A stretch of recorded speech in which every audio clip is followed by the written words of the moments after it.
السلام عليكم ورحمة الله وبركاته. بسم الله. إن الحمد لله نحمده ونستعينه ونستهديه ونستغفره ونعوذ بالله من شرور أنفسنا وسيئات أعمالنا. من يهده الله فلا مضل له ومن يضلل فلا هادي له. أشهد أن لا إله إلا الله وحده لا شريك له، وأشهد أن محمدا عبده ورسوله صلى الله عليه وعلى آله وصحبه أجمعين. وبعد، رب اشرح لي صدري ويسر لي أمري واحلل عقدة من لساني يفقه قولي. Alhamdulillah, malam ni kita sambung bacaan kitab Zadul Ma'ad fi Hadi Khairul Ibad pada kitab terjemahan muka surat 146. Di sini tajuk dia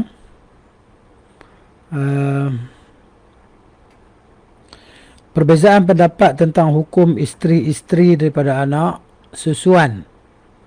Yang dalam kitab Zadul Ma'ad dia kata wa amma halilatu ibnihi min ar-radha'. Adapun isteri dari anak susuan, anak susuan, isteri dia, yakni menantu kepada bapa susuan lah. Maka imam yang empat, dia kata di sini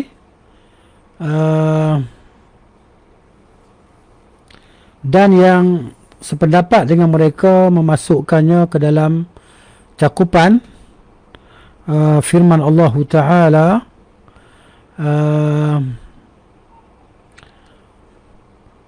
wa halailu abnaikum, wa halailu abnaikum, dan isteri-isteri daripada anak-anak kamu. Surah An-Nisa ayat 23. Yang mana mereka tidak keluarkannya ia daripada firman Allah Ta'ala, alladzina min aslabikum. Jadi isteri anak-anak lelaki kamu yang daripada sulbi kamu, anak-anak daripada sulbi kamu. Di sini dan mereka tidak mengeluarkannya. Mereka tidak mengeluarkannya dengan dasar firman-Nya, alladzina min aslabikum, iaitu anak-anak lelaki yang daripada sulbi kamu, anak lelaki kamu sendirilah.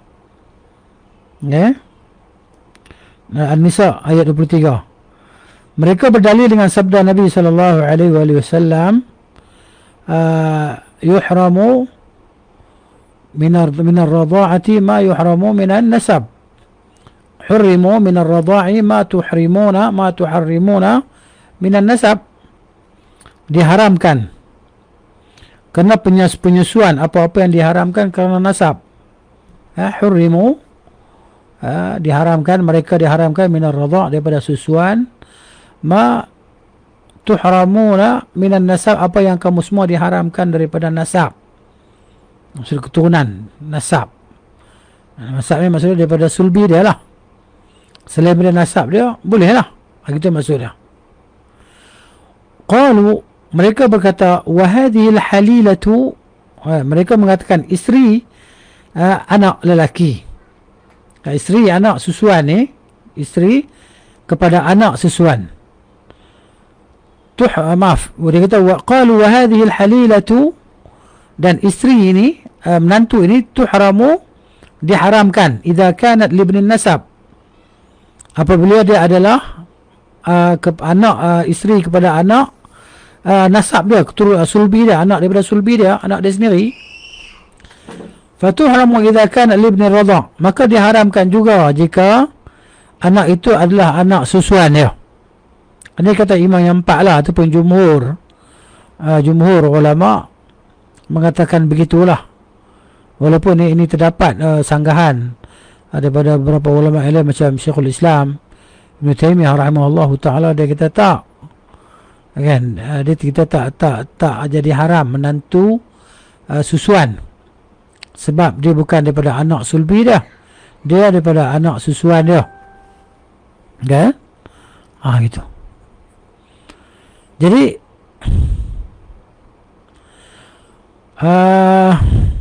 Qalu, mereka berkata, wa taqyidu li ikhraj ibn at-tabanni la ghair. Disebutkan di sini tentang pengharaman nasab ni, anak susuan ini sebenarnya diharamkan pada nasab itu adalah untuk mengeluarkan tentang anak angkat. Anak angkat tak ada kaitan lah. Ya. Di sini. Mereka berkata pula penyebutan anak kandung secara spesifik di ayat ini, okay, hanya untuk mengeluarkan anak angkat, bukan yang lainnya. Itu alladzina min aslabikum, anak kamu sendiri. Ia tak termasuklah anak yang bukan anak kamu. Lalu mereka mengharamkan semua menantu. Kata Ibn Qayyim rahimahullah, lalu mereka mengharamkan semua menantu melalui jalur persusuan, sebagaimana pengharaman daripada jalur nasab. Dia haramkan semua sekali harung. Ya, menantu susu pun haram. Dia kahwin menantu dia menantu yang daripada anak lelaki dia sendiri pun haram dia kahwin. Okay? Ini pendapat imam yang empat dan yang sependapat dengan mereka lah, ataupun kita panggil jumhur. Ulama lainnya membantah, ini yang termasuk, yang dimasukkan oleh di sini antaranya Syekhul Islam Ibn Taimiyah rahimahullahu taala, dia bantah ni. Ya, jadi dengan mengatakan isteri dari anak susuan tidaklah haram dinikahi, kerana ia anak susuan, bukanlah anak kandung. Ya, yang Allah sebut wa halailu abnaikum alladzina min aslabikum, menantu-menantu kamu daripada anak kandung kamu, yang Allah sebut dalam surah An-Nisa ayat 23. Ya. Jadi maka ia juga mengeluarkan anak susuan lah, sebagaimana ia mengeluarkan anak angkat. Jadi isteri anak angkat boleh dikahwini, begitu juga anak susuan boleh dikahwini. Ini menurut pendapat Ibn Taimiyah, ada yang sependapat dengannya lah. Ini berlawanan dengan pendapat jumhur lah. Okey. Kerana tidak ada perbezaan di antara keduanya. Itu dia. Mereka berkata, ya, adapun sabda beliau sallallahu alaihi wasallam, yuhramu min ar-radha'ati ma yuhramu min an-nasab, ya, diharamkan daripada susuan apa yang diharamkan dengan nasab, maka justru ia termasuk dalil terbesar yang mendukung dan menyokong pendapat kami dalam masalah ini. Kami ni maksud siapa dia? Maksud mereka yang menyanggah jumhur tadi. Ya. Kerana pengharaman isteri-isteri daripada bapa-bapa dan anak-anak hanyalah melalui jalur perkahwinan. Yang bisanan, dia kata bisan. Bukanlah jalur nasab. Sedangkan Nabi SAW telah membatasi pengharaman daripada jalur penyusuan dengan yang semisalnya daripada jalur nasab, bukan melalui jalur perkahwinan. Oleh kerana itu wajib membatasi keharaman sesuai dengan yang terdapat dalam nas. Di sini maknanya ringkasan yang mafhumnya, ringkasan dia bahawa Ibn Qayyim rahimahullah ta'ala mana cenderunglah kepada pendapat guru dia, itu Syekhul Islam Ibn Taimiyah rahimahullah ta'ala, tentang dia bolehnya berkahwin dengan bekas isteri kepada anak-anak susuan. Di sana Syekh Muhammad bin Salih Al-Uthaymin rahimahullah pernah ditanya tentang bekas isteri kepada anak susuan ni macam mana, kan? Tapi Syekh sebutlah dalil yurhamu minan radha'i ma yurhamu minan nasab. Ini dalil yang digunakan oleh mereka yang mengharamkan juga. Diharamkan daripada susuan apa yang diharamkan daripada nasab, sama. Syekh kata jelas, ya kan? Sehingga sebagian ulama menyebutkan ijma'. Sebagian ulama mengatakan ijma' tidak boleh berkahwin, tidak boleh bagi seorang lelaki untuk berkahwin dengan bekas isteri anak susuan dia, ya, kerana ia seperti bekas isteri kepada anak kandung dia. Dan mereka berdalil juga dengan dalil di atas ni lah, ya. Tapi Syekh Ibn Samim kata kalau kau perhatikan dalil ni, ya kan? Yuhramu min ar-radha'i ma yuhramu min an-nasab. Nescaya dalil ni jadi hujah melawan baliklah pendapat jumhur. Kalau penyebutan ni tentang nasab tadi kan. Yani halailu abnaikum, bekas-bekas isteri ataupun isteri-isteri pada anak lelaki kandung, anak kandung kamu, okay? Yani allazina min aslabikum, iaitu yang daripada sulbi kamu, anak kandung kamu. Jadi diharamkan kamu berkahwin sekiranya anak-anak kandung kamu menceraikan isteri mereka. Yang disebut dalam surah An-Nisa ayat 23 itu allazina min aslabikum, jadi anak kandung kamu. Jadi kalau bukan anak kandung kamu, maknanya mafhumnya tak haram lah. Jadi Syekh kata kalau diperhatikan balik dalil itu jadi hujah ke atas jumhur, hujah dalam melawan jumhur. Itu baik. Kenapa? Kerana tidak ada nasab lah di antara menantu dengan bapa mentua. Tidak ada keturunan nasab. Bukan dia, maknanya dia jadi haram kerana nasab. Dia hanya jadi haram kerana jalur perkahwinan. Baik, Nabi SAW hanya isbatkan pengharaman berkahwin dengan menantu daripada anak kandung. Adapun menantu daripada anak susuan, dalil tidak menunjukkan kepadanya. Itu pendapat yang menyanggahi pendapat jumhur tadilah. Ya. Jadi kalau jumhur dia kata menantu kepada anak susuan, isteri kepada anak susuan ni maknanya, ataupun walaupun selepas diceraikan dia tetap jadi mahram kepada bapa mentua susu dia. Susu, bapa mentua susu bagi suami dia lah, ataupun bekas suami dia. Ya kan? Itu pendapat jumhur. Adapun Syekhul Islam dia kata tak. Ya kan? Bahawa bapa mentua tadi bekas, maknanya bapa mentua kepada bekas isteri kepada anak susuan dia tadi boleh dikahwini, halal bagi dia. Ya. Ini berlaku khilaf lah. Khilaf. Jadi macam mana keadaan kita nak buat apabila berlaku macam ni? Adakah kita nak ambil dengan dua-dua pendapat? Kan? Pendapat ni pun kita boleh ambil, pendapat ni kita tak boleh ambil. Jadi, kan? Kalau lah orang tanya kita, Syekh Ibn Utsaimin kata rahimahullah, kalau ada orang tanya kita,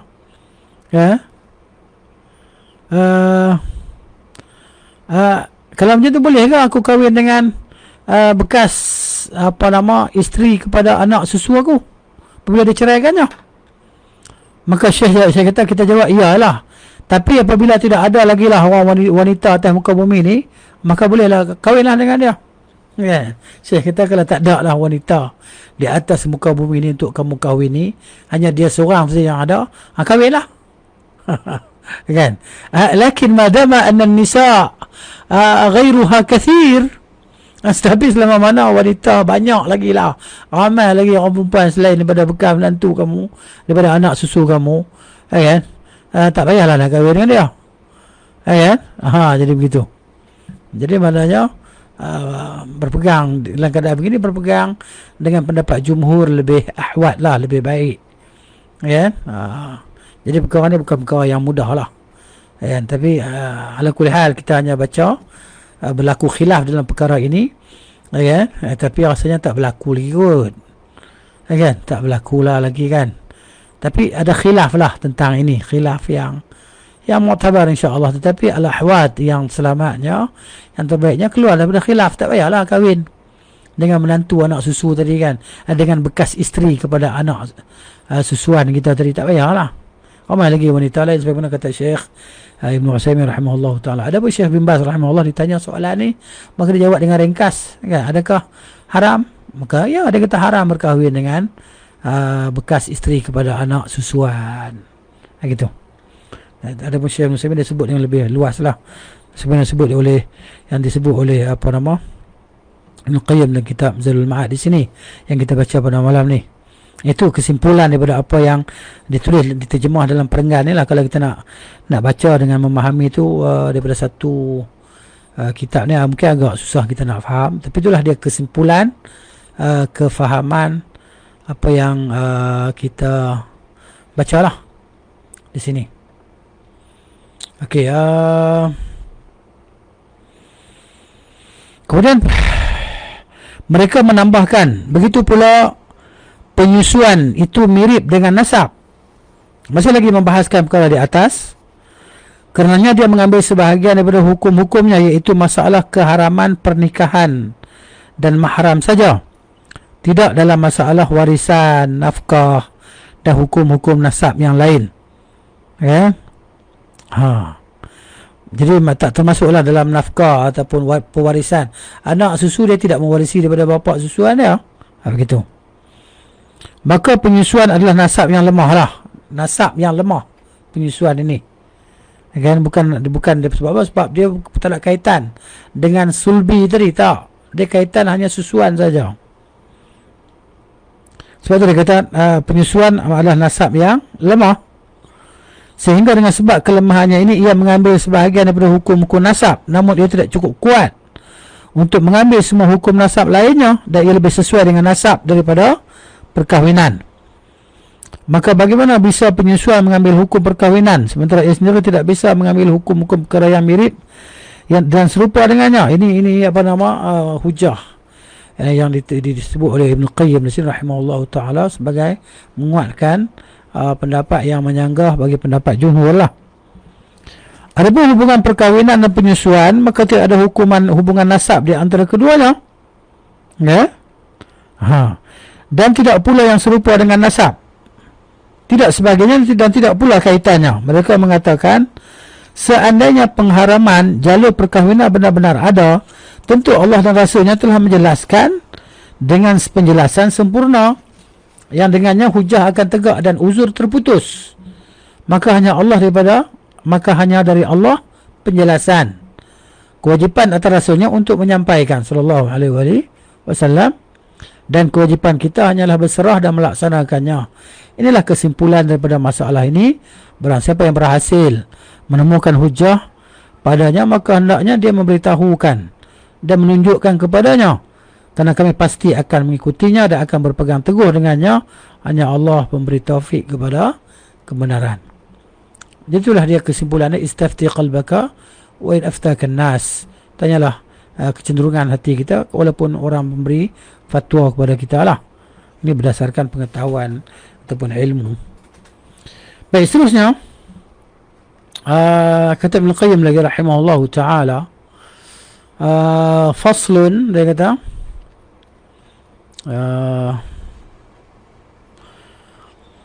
wa harrama subhanahu wa ta'ala nikaha man nakaha ghunna al-aba'u. Jadi di sini pengharaman menikahi wanita yang telah dinikahi oleh bapa-bapa, yakni mak tiri lah. Haram bagi anak tiri untuk berkahwin dengan bekas ibu-ibu tiri mereka lah. Begitu. Allah Subhanahu wa taala telah mengharamkan untuk menikahi wanita yang telah dinikahi oleh bapa-bapa. Kan, bapa dia cerai kan, mak tiri dia pun nak kahwin, tak boleh. Dan ini mencakup semua wanita yang telah mereka nikah melalui jalur perbudakan, sama ada jalur perhambaan ataupun akad nikah. Juga mencakup bapa dari pihak bapa datuk lah, ke atas lah, dan ke atas bapa ibunya, bapaknya ibu, dan seterusnya ke atas.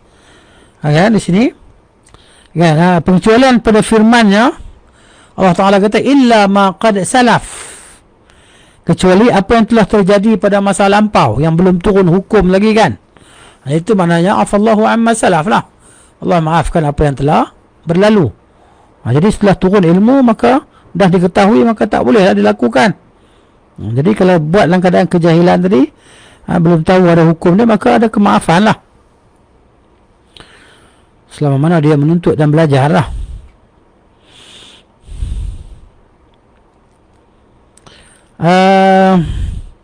Termasuk dari kandungan larangan, iaitu pengharaman yang mengharuskan adanya dosa dan hukuman, yang memestikan. Mengharuskan yakni memestikan, kan? Dia min madmuni jumlatin nahyi wa huwa at-tahrim al-mustalzam lit-ta'thim wal-'uqubah, kan? Atau al-mustalzim lit-ta'thim wal-'uqubah. Maknanya termasuk daripada kandungan larangan itu pengharaman yang mengharuskan, yakni yang memestikan adanya dosa dan hukuman kalau dibuat. Karenanya Allah mengecualikan darinya apa yang terjadi di masa lampau. Apa yang terjadi di masa lampau dimaafkanlah. Tak adalah dosa, tak adalah hukuman. Jadi sebelum tegaknya hujah dengan Ar-Rasul dan Al-Kitab, jadi Rasul belum datang ataupun Al-Quran belum, hukum itu belum turun, maka selamatlah. Ini dia. Kemudian fasal yang seterusnya. Okey. Wa harrama subhanahu al-jama'a bainal ukhtaini. Ini pengharaman mengumpulkan wanita bersaudara baik dalam pernikahan maupun perbudakan, tak boleh. Ya kan? Dia nak menyetubuhi dua orang daripada dua orang wanita daripada dua beradik, umpamanya hamba dia dua-dua tu, tak boleh. Hanya satu saja. Pemilikan tak apa. Jadi maknanya penyetubuhan dia tak boleh lah. Satu saja. Ataupun begitu nak kahwin dengan adik dan kakak, tak boleh lah. Seorang saja. Jadi maknanya kalau nak juga diceraikan yang pertama, kahwin yang satu lagi. Itu maksudnya. Adapun menghimpunkan sekaligus tak boleh. Jadi Allah Subhanahu wa taala mengharamkan mengumpulkan dua orang bersaudara untuk dicampuri. Ia mencakup mengumpulkan mereka. Dia kata di sini,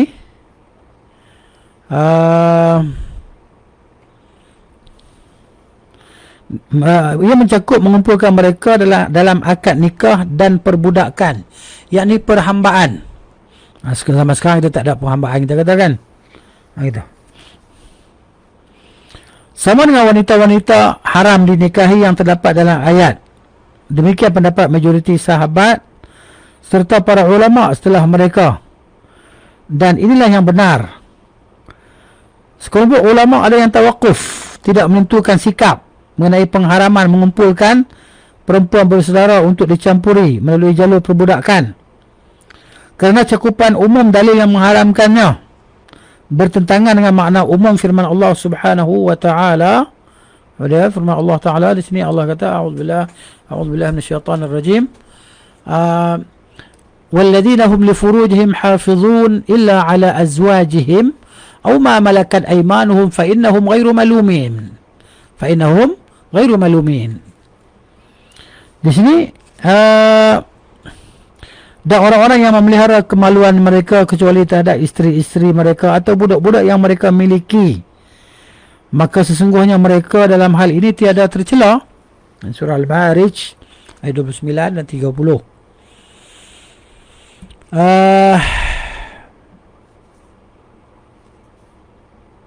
Di sini sebut surah Al-Mu'minun dan surah Al-Ma'arij. Maknanya ada ayat ni dalam surah Al-Mu'minun dan dalam Al-Ma'arij pun ada juga. Walihada, dan kerana inilah dia kata di sini, Amirul Mukminin Uthman bin Affan radhiyallahu anhu berkata, dia dihalalkan oleh ayat dan diharamkan juga oleh ayat yang lain. Yani ahallat huma ayatun. Jadi satu ayat menghalalkan kedua-duanya, wa harramat huma ayatun, dan satu ayat yang lain pula mengharamkannya keduanya. Ini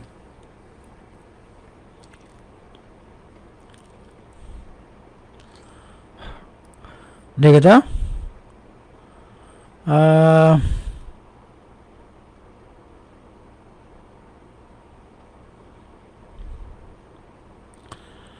Imam Ahmad berkata di sini, dia kata dalam satu riwayat darinya, aku tidak mengatakan hal itu haram. Hal itu apa?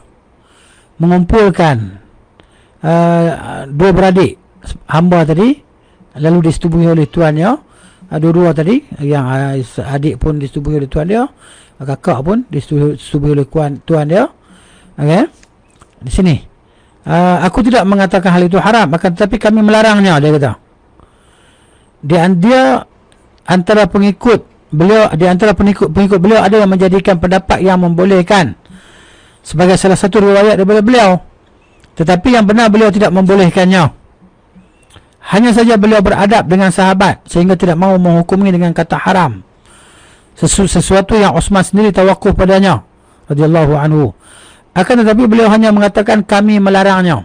Kata apa nama? Imam Ahmad. Jadi sebab tu Amirul Mukminin Uthman bin Affan radhiyallahu anhu dia kata menghalalkan kedua-duanya, iaitu kedua wanita hamba yang dua beradik tadi oleh satu ayat, dan mengharamkannya oleh satu ayat yang lain. Dia tak sebut pula ayat yang lain macam mana. Jadi Imam Ahmad maknanya dia tak beran dia sebagai menghormati sahabat Nabi Uthman radhiyallahu anhu, dia tak kata haram sebab Uthman tak hukum haram, cuma dia melarang. Bal qala nanha anhu, bahkan dia kata kami melarang darinya, jangan buat. Kan? Gitu.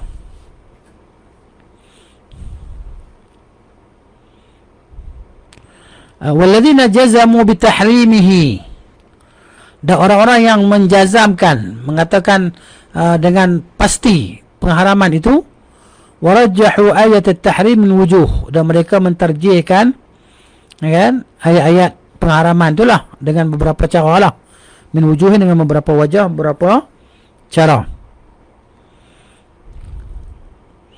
Yang ini dia kata dalil-dalil mereka yang menguatkan pendapat yang mengharamkan mengumpulkan perempuan bersaudara-saudara untuk dicampuri melalui jalur perbudakan. Ni cerita pasal hamba ni, hamba perempuan, bukan cerita pasal orang mereka.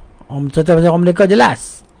Ni pasal hamba dua beradik, kan? Adakah kedua-duanya itu boleh disetubuhi oleh tuannya ataupun hanya seorang saja? Kan? Ni dalilnya mana yang menyokong bagi pendapat haram tadi. Inilah dia bawah ni. Jadi para ulama yang memastikan keharamannya, mereka lebih menguatkan ayat tentang pengharaman daripada beberapa sisi. Kata ni Al-Qayyim rahimahullahu ta'ala.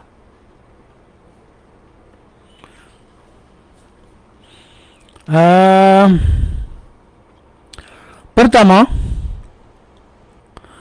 semua yang tersebut dalam ayat itu daripada wanita-wanita yang haram dinikahi masih bersifat umum, berlaku untuk jalur pernikahan dan juga perbudakan. Mana dua-dua cara tak boleh. Kalau begitu, kenapa hanya ini saja yang dikeluarkan darinya? Kalau ayat yang membolehkan mencampuri wanita-wanita hamba berkonsekuensi halalnya mengumpulkan wanita bersaudara untuk dicampuri melalui jalur perbudakan, maka itu juga mengharuskan halalnya mencampuri ibu. Dia kata dari waniga di sini, dari sini madi hilli ummi mawtu'atihi bil mulk. Fatakun muqtadiyah li hilli ummi mawtu'atihi bil mulk. Maksudnya dipanggil di sini, kalau terjemahan dia kata ibu dari waniga budak yang telah dicampuri. Ibu wanita, bukan ga tu T, huruf T, kan? Maknanya jadi ibu dia, ibu tu maknanya hamba lah bagi budak perempuan tadi. Jadi mana dia kata halalnya mencampuri wanita budak yang telah dicampuri oleh bapa sendiri, dan juga halal mencampuri wanita yang telah dicampuri oleh anak sendiri, kerana tidak ada perbezaan di antara kedua perkara tersebut, padahal tidak diketahui ada ulama yang berpendapat demikian. Ini dalil pengharaman lah, dalil pengharaman. Kalau kita baca yang Arabnya lagi ringkas dan mudah lah. Dia kata anna sa'ira ma dzukira fiha min al-muharramat 'amun fi nikah wa mulkil yamin. Segala apa yang semua yang disebutkan padanya daripada perkara-perkara yang diharamkan, kan, adalah umum dalam pernikahan dan pemilikan hamba. Jadi apa yang diharamkan pada pernikahan, begitu juga pada pemilikan hamba. Fama balu hadha wahdahu hatta yakhruja minha. Macam mana nak dibezakan di antara nikah dan pemilikan hamba tadi? Ya? Jadi kalau ayat dia kata fa in kanat al-ayatul ibahah muqtadiyah li hil al-jam' bil mulk. Kan? Jadi kalau ayat ini mengharuskan boleh menghimpunkan dalam melakukan penyetubuhan terhadap hamba, kan, di antara dua bersaudara tadi, kan, maka kalau boleh dua macam tu, maka boleh jugalah kalau tuan tadi nak menyetubuhi ibu kepada hamba perempuan itu, dan juga yang juga hamba lah, dan juga kepada anak perempuan dia tadi. Jadi mana tidak ada ulama yang berkata demikian. Tak boleh lah. Jadi tak boleh dia nak menyetubuhi dua wanita bersaudara daripada hamba dia tadi, sebagaimana tak boleh dia menyetubuhi ibu kepada budak kepada hamba tadi. Begitu juga dengan wanita hamba tersebut. Itu hujah yang pertama lah, maksud menguatkan pengharaman tadi. Dia nak menyetubuhi hanya satu saja, tidak boleh dua. Tak boleh dua, hanya satu saja. Kemudian dia kata sini bawah ni, keduanya ayat yang membolehkan mencampuri wanita-wanita budak, wanita-wanita hamba lah, telah dikhususkan dengan beberapa bentuk yang tidak diperselisihkan oleh siapa pun. Seperti wanita budak yang berstatus ibu bagi majikannya. Wanita hamba lah, kita terjemah wanita budak ni kita confuse pula. Kita terjemah hamba wanita kan, wanita hamba yang berstatus ibu bagi majikannya. Maknanya seorang hamba melahirkan anak tuan dia. Atau anak perempuannya, atau saudari susuannya, bibi daripada pihak bapa susuannya, dan bibi mak saudara lah, daripada pihak ibu susuannya, bahkan juga seperti saudarinya, saudarinya dan bibinya sendiri dari jalan nasab. Menurut ulama yang menganggap keberadaan mereka dimiliki oleh laki-laki mahram mereka sendiri, tidak secara automatik menjadikan mereka merdeka daripada perbudakan, seperti Imam Malik dan Syafi'i rahimahullah. Maka cakupan umum firman-Nya, di sini Allah Taala kata, au ma malakat aymanukum, ataupun apa yang kamu miliki daripada hamba-hamba kamu. Jadi mu'aridan, bercanggah. Dia kata li'umum tahrimihinna bil aqd wal mulk. Jadi ini bercanggah, dia kata, dengan umum pengharaman mereka itu sama ada dengan akad ataupun pemilikan sebagai hamba. Jadi fahadha hukmul ukhtain sawa. Jadi ini hukum dua bersaudara sama lah. Orang merdeka ke hamba ke sama hukum dia, tak ada beza. Itu.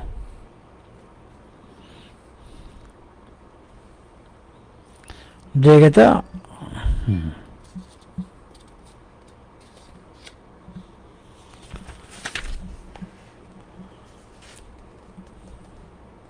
dia tidak ada percanggahan. Walam yakun umum qawlihi ta'ala, tidak ada maksudnya firman Allah Ta'ala secara umum itu bercanggah. Bercanggah secara dengan umum pengharaman mereka semua tadi lah. Mereka itu pada wanita yang dikahwini dengan akad ataupun wanita yang dimiliki sebagai hamba.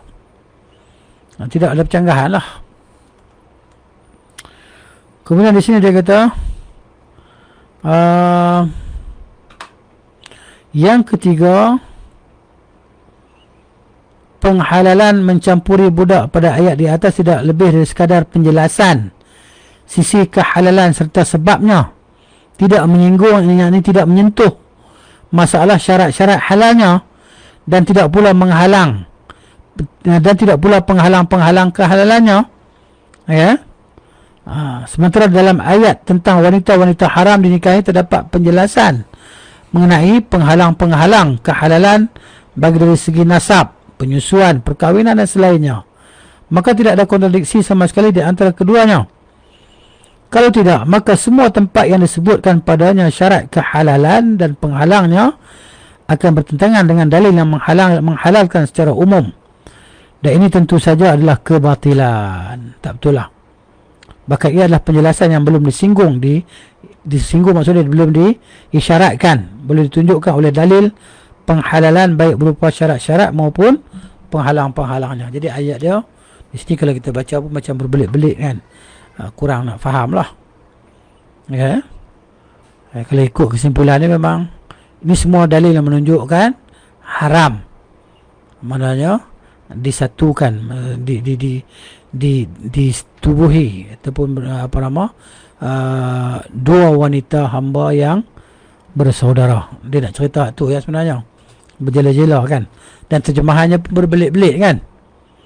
Okey, kalau bahasa Arab dia kata anna hillal mulki laysa fihi aktsaru min bayani jihatil hil wa sababihi. Kita nak terjemah daripada Arab ke Melayu pun dia agak macam bahasa dia berbelit-belit sikit.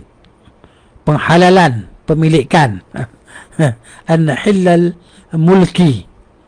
Mulki ni pemilikan lah. Hilla ni penghalalan lah. Dengan terjemah dia. Ya, penghalalan, pemilikan. Dan laisa fihi, tidak ada padanya akthar. Kan? Lebih banyak.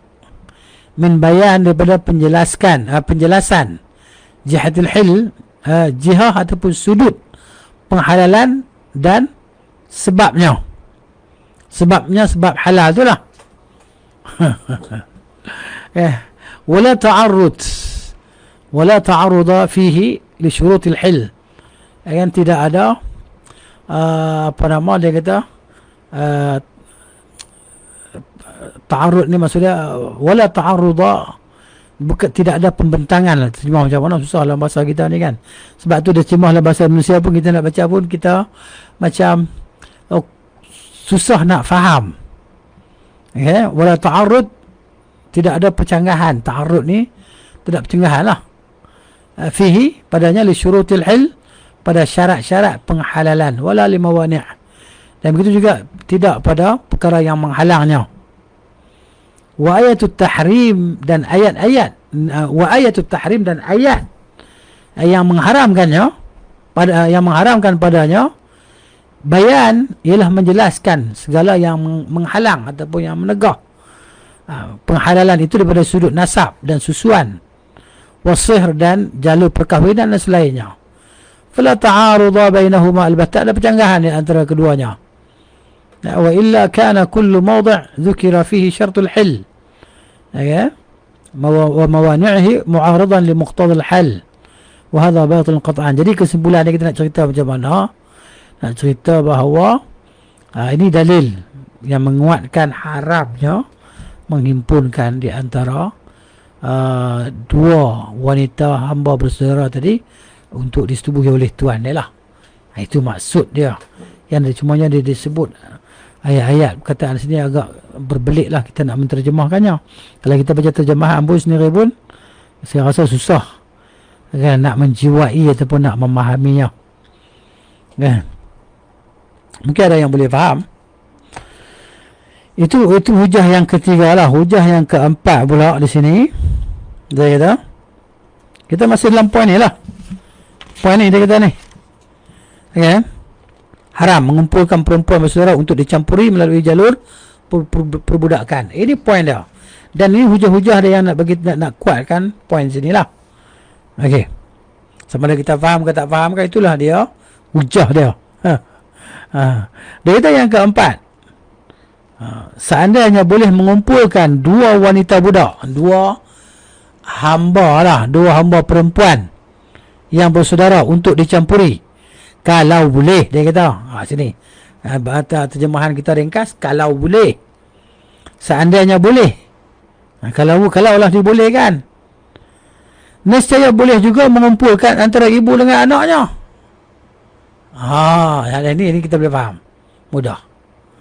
Kalau boleh kan, bagi tuan itu untuk mencampuri dua wanita budak yang bersaudara tadi, kalau boleh, dan saya bolehlah juga untuk dia mencampuri ibu kepada hamba perempuan itu yang juga hamba, dan dia mencampuri anak kepada anak perempuan kepada hamba perempuannya yang juga hamba tadi.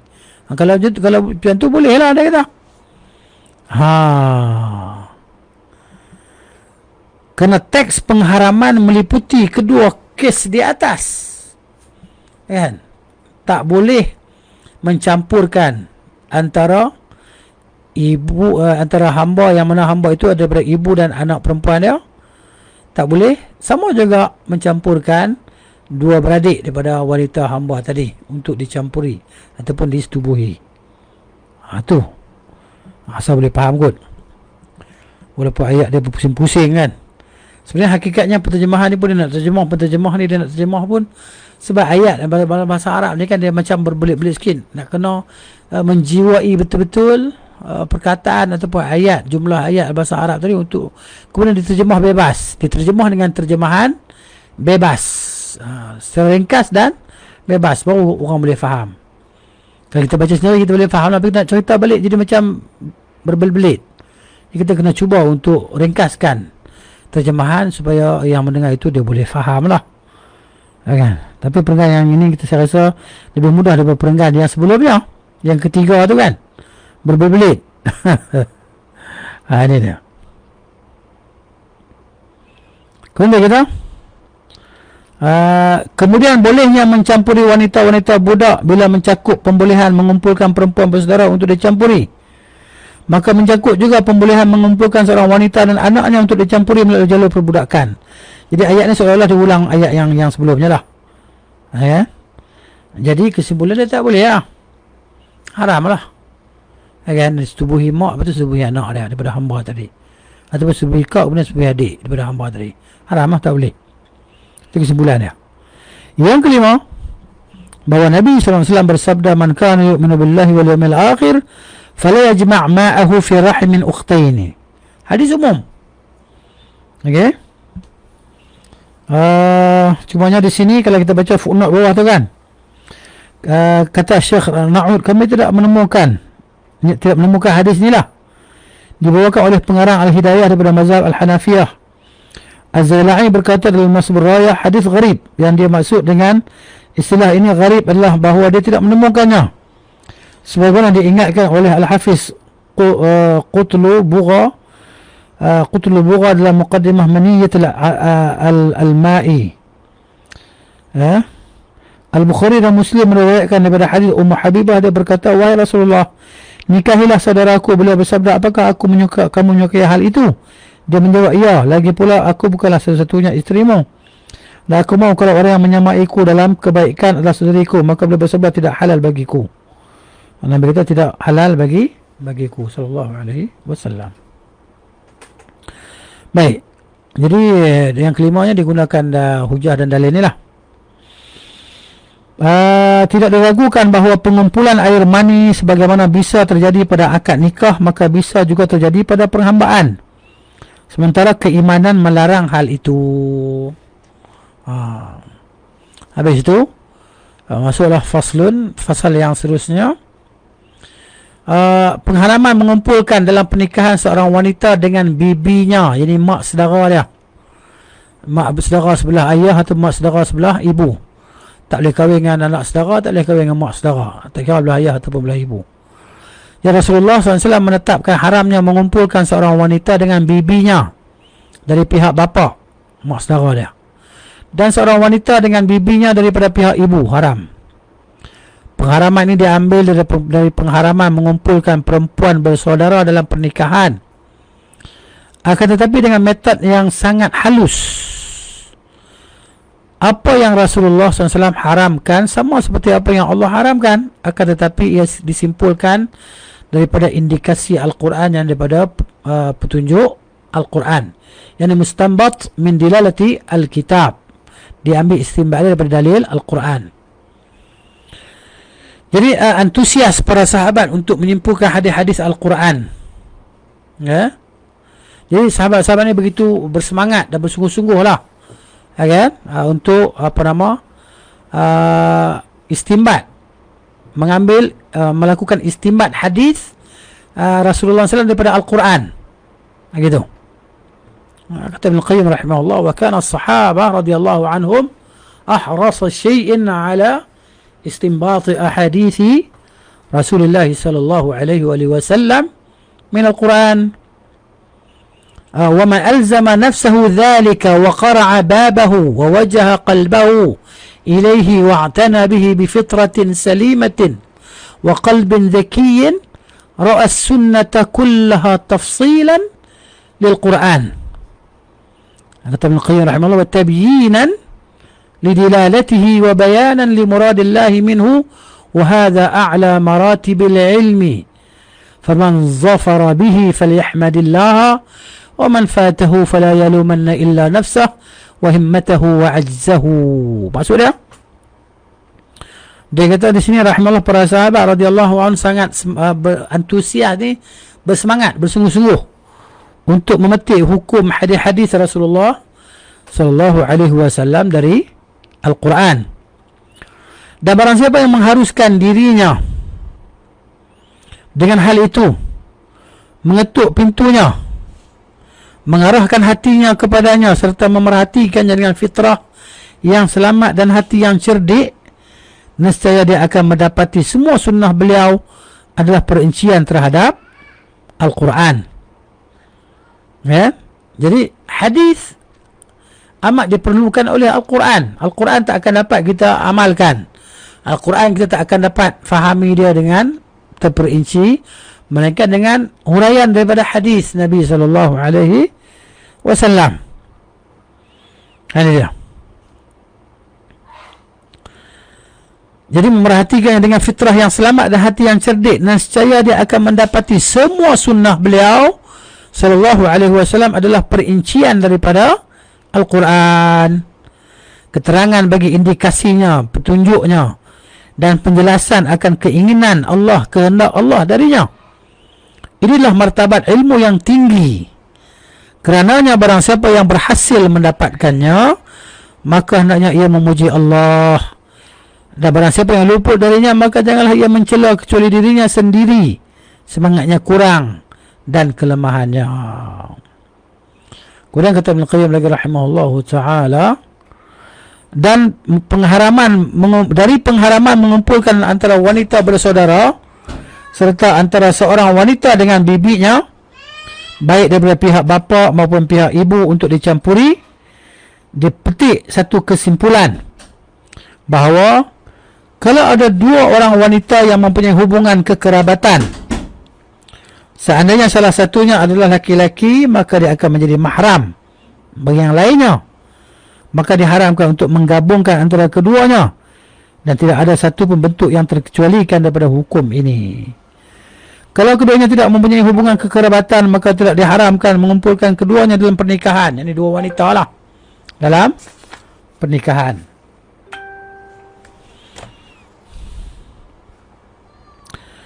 Tapi apakah dimakruhkan antara dua pendapat? Ada dua pendapat. Hal ini serupa dengan mengumpulkan memadu, yakni memadu di antara wanita yang pernah dinikahi seorang laki-laki dengan wanita, dengan anak wanita laki-laki itu daripada isterinya yang lain. Okey. Di sini kalau dalam bahasa Arab dia hanya 4 baris saja. Kan? Tapi di sini diterjemah bahasa panjang kan. Mungkin kurang faham sikit. Wastufida min umumi tahrimihi subhanah al-muharramat al-madhkurah. Dan dia ambil istimbat, istufida, dia ambil faedah lah daripada keumuman pengharaman yang Allah Ta'ala haramkan daripada segala yang disebut tadi, pengharaman dia. Anna kulla imra'atin haruma nikahuha, bahawa setiap wanita yang haram dikahwini, haruma wat'uha bil mulkil yamin, kan? Haram juga penyetubuhannya dengan penghambaan. Kalau diharamkan dengan akad, juga diharamkan dengan seperti pengharaman dengan penghambaan itulah. Illa ima'a ahli kitab, kecuali kecuali wanita ahli kitab. Fa inna nikahahunna haramun 'inda al-aktsarin, kerana mengahwini mereka haram diisi kebanyakan lah, kan, kebanyakan ulama. Wa wat'uhunna bi mulkil yamin jaiz, tetapi kalau mereka itu dimiliki sebagai hamba, boleh disetubuhi.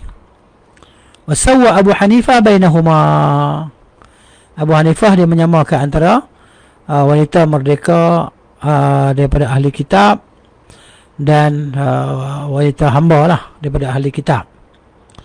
Fa abaha nikahuhunna kama yubahu wat'uhunna bil mulk, kan? Harus dinikahi wanita ahli kitab sebenarnya harus disetubuhi wanita ahli kitab yang didapati dengan perhambaan. Itu maksudnya.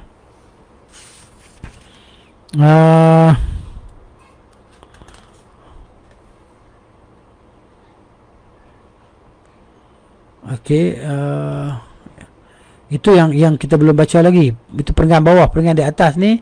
Begitu juga dari kita yang kita baca tadilah. Dari pengharaman mengumpulkan antara wanita bersaudara tu.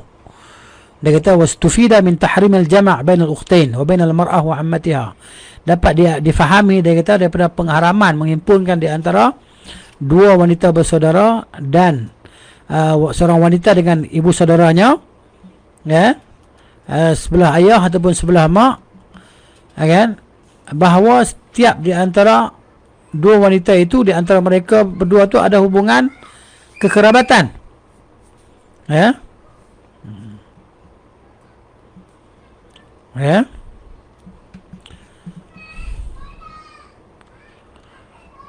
إذا لو كان أحدهما ذكرا حرم على الآخر فإنه يحرم الجمع بينهما ولا يستثنى من هذا صورة واحدة فإن يكون بينهما قرابة لم يحرم الجمع بينهما. Jika tak ada kekerabatan di antara dua wanita itu, maka tak haramlah dia nak impunkan, kan? Tapi adakah dimakruhkan? Maknanya tak ada. Dia kata ini di antara dua pendapat, ala qaulain, seperti mana menghimpunkan di antara wanita dan seorang laki-laki, kan? Maaf, dia kata kal jama' baina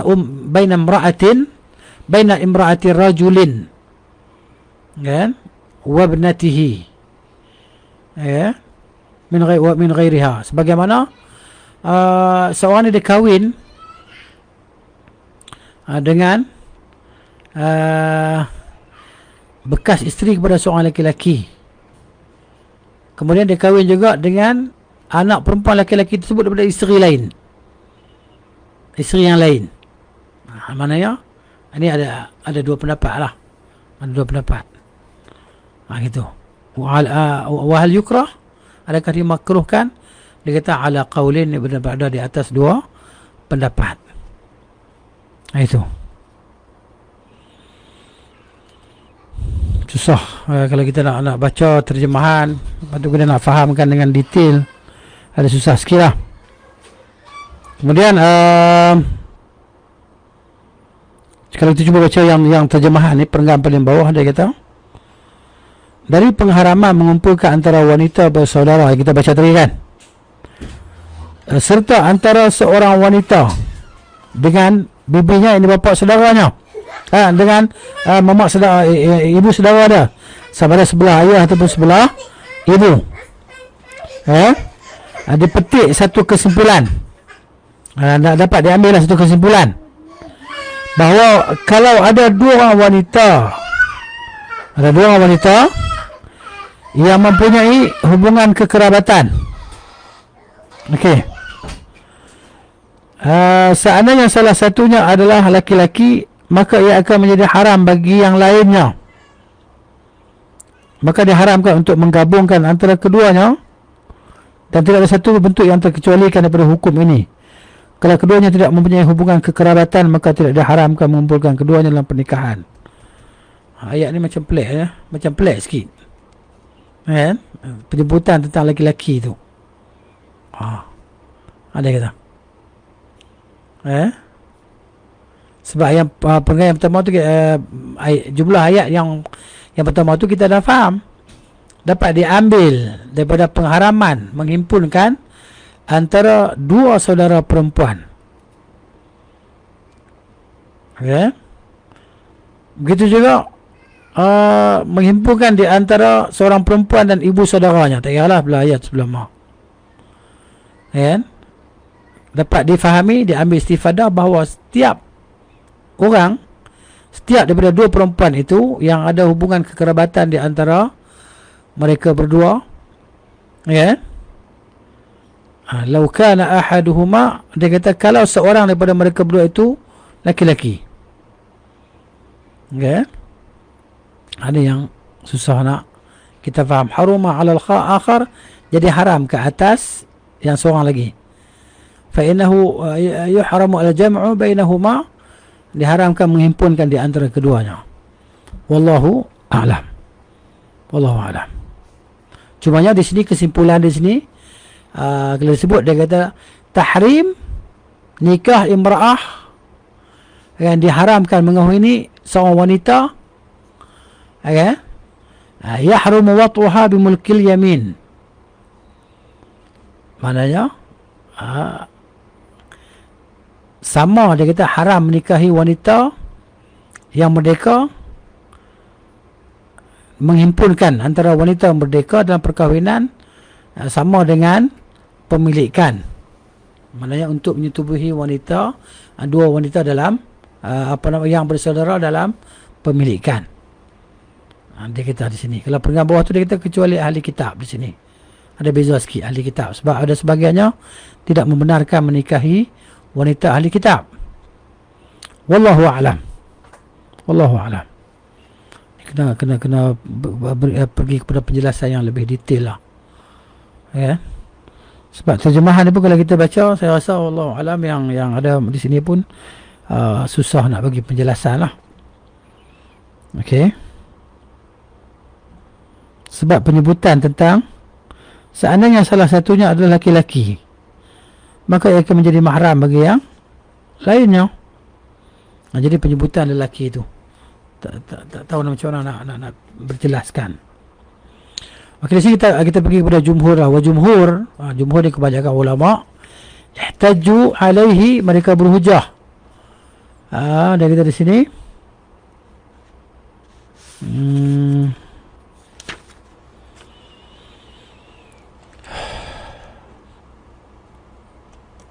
pengharaman menikahi wanita yang diharamkan dicampuri melalui jalur perbudakan kecuali wanita-wanita ahli kitab. Ini kita belum baca. Dari keumuman pengharaman Allah Subhanahu wa taala terhadap wanita-wanita haram dinikahi yang tersebut dalam ayat, bisa dipetik faedah bahawa semua wanita yang haram untuk dinikahi maka haram bercampur dengannya. Okey. Maksud dua beradik ataupun mak saudara dengan anak saudara ataupun mak dengan anak. Maka haram bercampur dengannya walaupun melalui jalur perbudakan. Ini kita faham lah tadi. Kecuali kalau dia adalah budak ahli kitab. Hamba daripada ahli kitab. Kerana pernikahan dengan mereka diharamkan menurut pendapat majoriti ulama. Menikah dengan hamba ahli kitab. Ini terjemahan dia. Dalam kitab apa nama yang kitab bahasa Arab ni, dia hanya sebut ima betul. Ima illa ima'a ahli kitab. Ima ni boleh terjemah wanita hamba, boleh terjemah wanita. Kan? Wanita boleh. Ya. Tapi di sini terjemah wanita hamba daripada ahli kitab. Majoriti ulama mengharamkannya. Namun bercampur dengan mereka melalui jalur perbudakan dibolehkan. Adapun Abu Hanifah menyamakan antara keduanya sehingga ia membolehkan menikahi mereka yang ini hamba ahli kitab tadi sebagaimana dibolehkannya untuk mencampuri mereka melalui jalur perbudakan. Majoriti ulama berdalil bahawa Allah Subhanahu wa taala hanya membolehkan untuk menikahi budak-budak yakni hamba-hamba yang beriman. Allah Taala berfirman dalam surah An-Nisa ayat 25, A'udzubillahi minasyaitonir rajim.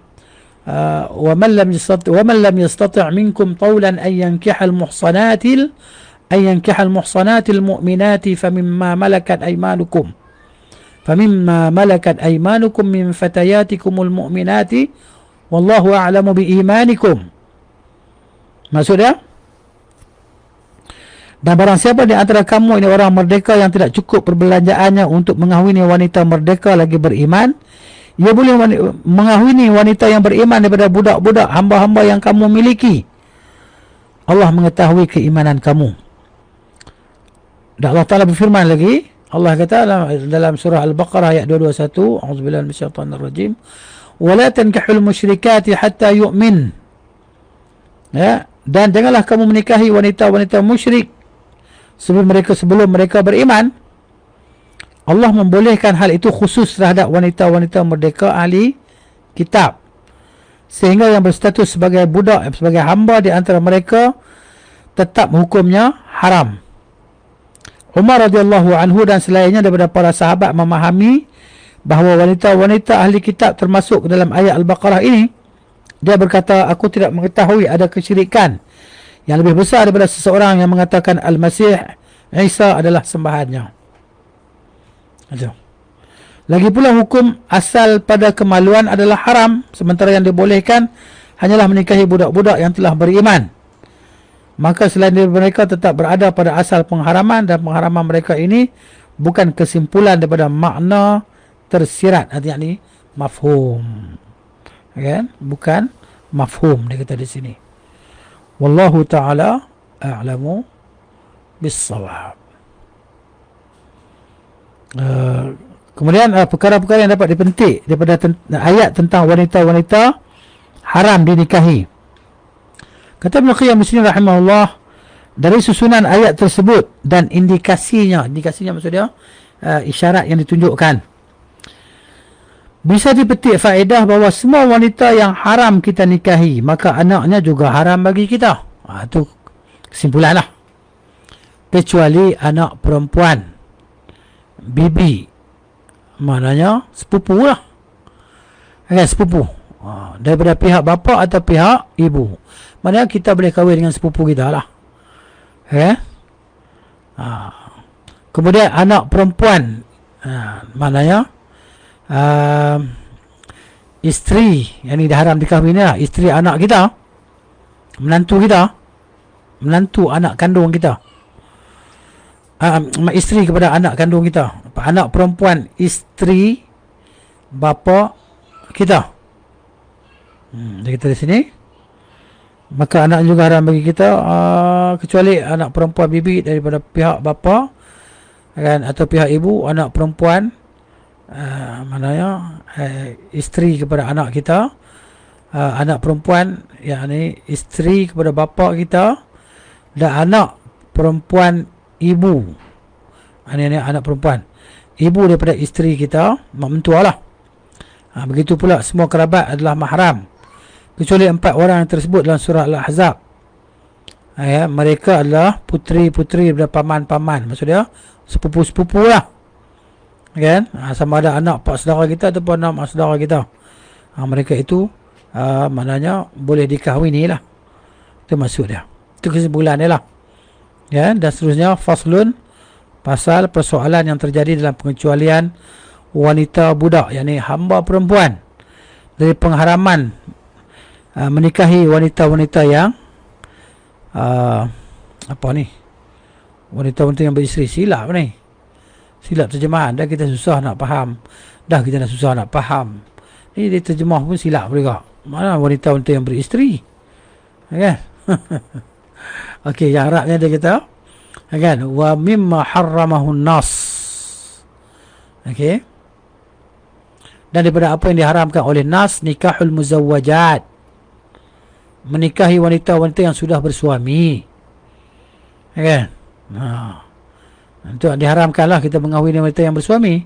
Wahunnal muhsanat, dan mereka itu wanita-wanita yang yang dah berkahwin, bersuami. Wastusniya min zalika mulkul yamin, dikecualikan demikian itu daripada perbudakan, wanita perbudakan lah, hamba tadi. Fa ushkila hadha istisna ala kathirin minan nas, kebanyakan orang ramai dia kata jadi muskil, kurang faham, sulit untuk faham dalam masalah ini.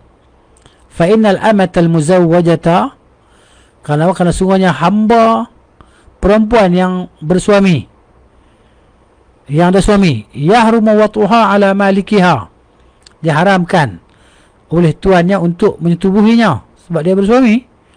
Jadi fa'ina mahalul istisna, maka di manakah tempat pengecualian itu? Ini tajuk dia. Jadi wanita-wanita yang bersuami lah, bukan yang beristeri. Sila potong yang beristeri itu. Kalau kitab terjemahan sama dengan kitab terjemahan yang ada pada saya ni, silap lah, kan? Jadi maknanya pengharaman menikahi wanita-wanita yang bersuami, bukan beristeri. Itu maksud dia. Jadi insyaAllah kita akan sambung lagi lah pada masa yang akan datang tentang tajuk ni. Agak mencabar dalam bab fiqah ni, kan. Bab fiqh ni dia agak mencabar sebab yalah dia kena faham betul-betul Takut kalau tu silap faham, habislah, silaplah hukum dia. Begitu. Wabillahi taufiq. Wa sallallahu ala nabiyyina Muhammad wa ala alihi wa sahbihi ajma'in. Subhanakallahumma wa bihamdika asyhadu an la ilaha illa anta astaghfiruka wa atubu ilaik. Assalamualaikum warahmatullahi wabarakatuh. Sekarang ada lagi dah ustaz ahli kitab ni sampai sekarang tu ada ahli kitab ni. Kan jahat depa sama ajalah, zaman Nabi pun jahat. Zaman kita pun jahat, depa samalah. Kafir depa samalah ahli kitab ni. Yahudi, Nasrani itu ahli kitab. Sama. Ya. Maknanya depa tu ahli kitab lah. Tapi depa dah selewengkan kitab. Yalah. Sebelum zaman Nabi depa dah selewengkan kitab. Okey. Maksudnya maknanya zaman Nabi SAW depa dah selewengkan kitab depa. Sebelum tu lagi depa dah selewengkan kitab depa. Okey. Depa mengaku depa ni anak-anak Tuhan, kekasih-kekasih Allah, kan. Allah Taala turunkan ayat pada Nabi SAW cerita pasal depa ni, Yahudi ni jahat ni. Zaman Nabi depa dah jahat dah. Dan zaman Nabi-Nabi depa pun depa jahat juga. Membunuh para anbiya. Kan? Ni para pembunuh para nabi ni. Puak ni. Kan? Jahat sungguh. Depa jahat dulu, kini, dan sampai selagi ada alam ni lah. Selagi ada depa puak ahli kitab ni berjahat lah. Anak merosakkan manusia tadi daripada mengisahkan Allah Ta'ala. Dia ajak manusia untuk menyekutukan Allah. Itu dia. Jadi ada sampai sekarang, sampai bila-bila ada sehingga depa ni kena basmi lah, pupus, mati habis, dibunuh di satu masa yang akan datang lah. Sebagaimana disebut oleh Nabi SAW dalam banyak hadis lah tentang pelupusan puak Yahudi ni. Dia akan dilupuskan. Turun Nabi Isa, kan, sampailah zaman mereka untuk dilupuskan daripada muka bumi ni. Masa tak lupus pun lupus juga dengan kiamat tadi, kan. Tapi mereka ni kena lupus dululah. Tu cerita dia. Jadi sekarang apa yang berlaku ni adalah maknanya bibit-bibit lah. Dia panggil bibit-bibit ke arah kehancuran bangsa Yahudi atau ahli kitab. Yahudi dan Nasrani sama je lah, kan. Dan kedua-dua puak ni mereka tak ngam pun. Tu cerita dia. Wa jazakumullahu khairan, barakallahu fikum, ahsanallahu ilaikum. Wa sallallahu ala nabiyyina Muhammad wa ala alihi wa sahbihi ajma'in. Subhanakallahumma wa bihamdika asyhadu an la ilaha illa anta astaghfiruka wa atubu ilaik. Assalamualaikum warahmatullahi wabarakatuh.